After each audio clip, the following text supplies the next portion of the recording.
This game right here is made from a team of just 40 people. And this, over $100 million and a team of hundreds. So why did the tiny game succeed and this giant game fail? Let's talk about it. Palworld was never supposed to be this big, taking inspiration from games like Ark, Minecraft, and Pokemon and kind of combining it all into one. It was made by Pocket Pair, a small, mostly inexperienced team learning how to use Unreal Engine as they went. They had no big budget and no big publisher, just passion for a game that they all liked and all wanted to play. At times, development looked shaky. They didn't have the resources or time that massive studios have, but what they did have was passion. They wanted to make a game people would like. Fans of games like Pokemon, Ark, Minecraft, things that those studios just weren't doing. They weren't afraid to break the mold. They weren't afraid to give players freedom to hear feedback and actually make a game that people enjoy.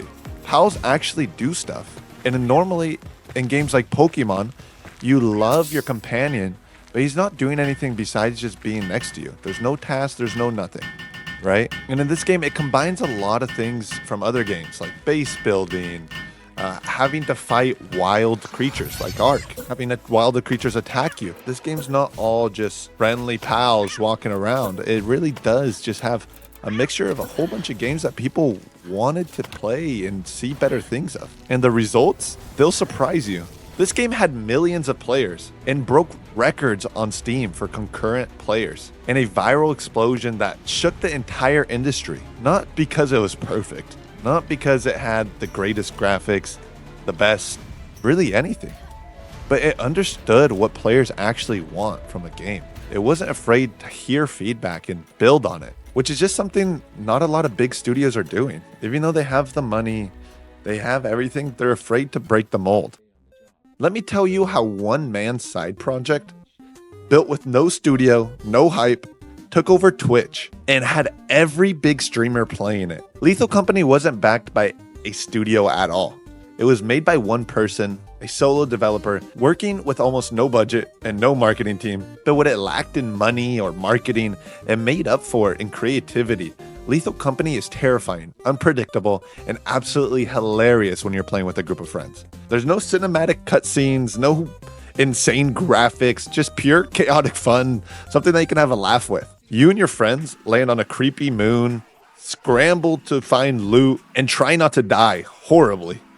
Every mission turns into a story, one you'll never forget. And that's what hooked most people and most streamers. They wanted to show their fans this game because it was enjoyable. There was no microtransactions, no flashy trailers, just a good design, smart pacing, and a clear understanding of what makes games fun and why people would even play it. Streamers picked it up, players shared clips, and before long, it topped Steam. All from one guy. Imagine that. While studios with hundreds of devs couldn't figure out how to make anything fun. How does that make sense? But while one guy was making a hit in his bedroom, Ubisoft was sinking over 120 million into this project for over a decade. And somehow, it still failed miserably. With over 400 developers, more than a decade of delays, and over $100 million in budget, Skull and Bones should have been the next greatest pirate game. But behind all the trailers, all the money they've thrown at ads, it was still just a hollow shell that players didn't enjoy. There was no sword combat, no real exploration, just ship on ship grinding with no soul. What players got was a glorified naval live service game, stripped of the freedom and fantasy that makes pirate games fun in the first place. I know it's not a game, but think about One Piece. Think about the journeys that Luffy goes on. Let me stop at this island. Let me stop at that. Think of Sea of Thieves, right? Even that game, even though the graphics aren't the best, they didn't throw millions and millions and hundreds of millions of dollars in it. That game is still fun to play with friends. But this game and its trailers just promised so much. It promised these fun moments, the adventure. But what they delivered was a game that was worse than Assassin's Creed Black Flag, which, yes, Black Flag was an amazing game, but this game was made strictly for its pirate gameplay. They couldn't even make a game that those same developers have made. They couldn't beat that. Like, how does that work?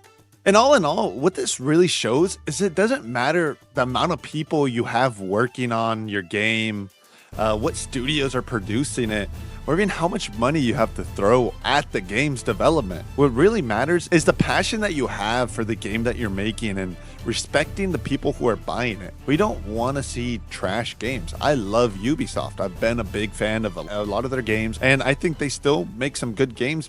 This game just let down big time. Hoping to see better things. Let me know if there's any other developers or studios that have let you down in the past, and I'll continue bringing more content your guys' way. Just don't forget to like and subscribe, and leave a comment of what game is your guys' favorite and which game really let you down.